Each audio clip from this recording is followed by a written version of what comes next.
everyone, welcome to this week's Zebra Report, and today I want to talk about something that has come up a lot this year just because I think there's been so much stress and people have been kind of away from their normal habits and their normal routines. And what that topic is conflict.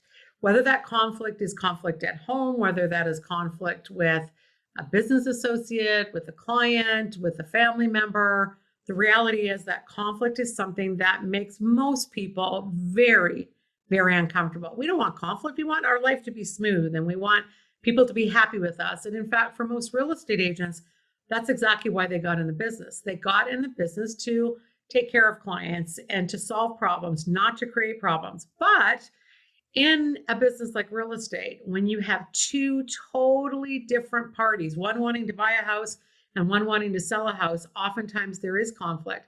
When you're working with different agents that may not have the same work style as you do, that can create conflict. If you are racing in and out of your home and you're late for family events, maybe that's creating conflict at home. But whatever the conflict is, there's a pretty simple formula that I like to use to kind of resolve conflict. And the first part of resolving conflict is first and foremost, getting right with yourself about how this conflict is affecting you.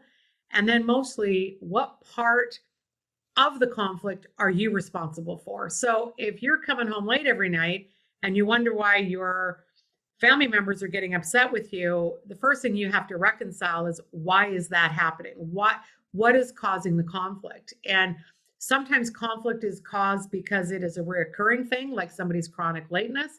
Other times conflict arises when somebody kind of loses it a bit with you, when you've just really done nothing wrong. You got stuck in traffic and you had no control over it.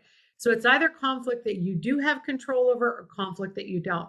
If it's conflict that you have control over, I have found that people are very receptive to when you are just really honest about it. And when you really let someone know, you know what, I'm having a really hard time with time management, and I can see it's really affecting the family. And I first and foremost want to take responsibility. Second, I want to apologize. And third, I gotta make a plan moving forward. And I might need your help with that.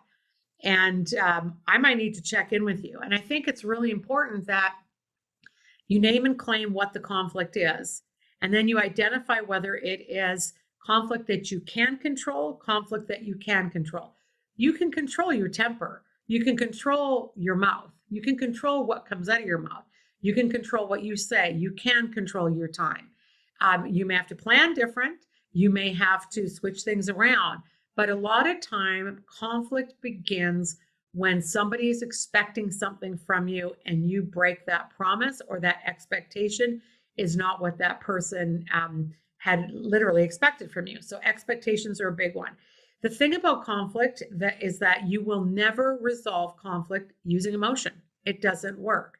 Conflict coupled with emotion, too much emotion, usually equals more conflict, more intense conversation, unresolved conflict. Now, I'm a bit of a spicy girl, and there are times where I get upset, and there are times where there's a moment where I want to say something to someone, but I have had to learn over the years that there's a time to say and there's a time to stay, meaning there's this time to say something and there's a time to stay still.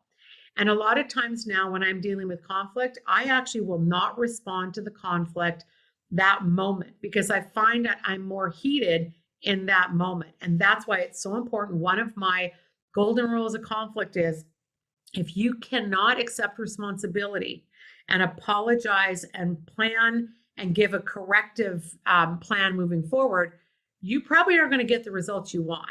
So that's where you may need to take some time, sleep on it, even saying to someone, I can see I've upset you. I want to resolve this conflict, but I want to take some time to really think about this because it seems to be such an important issue to you. And I want to really respect that. So the key with conflict is accountability. The key with conflict is timing.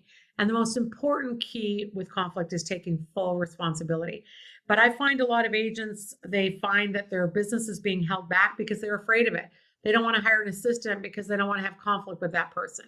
They find that they're not maybe going after listings that they would really love to get because they're worried that maybe it's a high priced listing and they might have conflict with that type of a really sophisticated seller. So this is where it's really important you have a conflict plan in your business and that you learn how to face conflict. And when you do, the rest of your business falls in place, because conflict, once you learn how to deal with it, you rarely have to avoid it.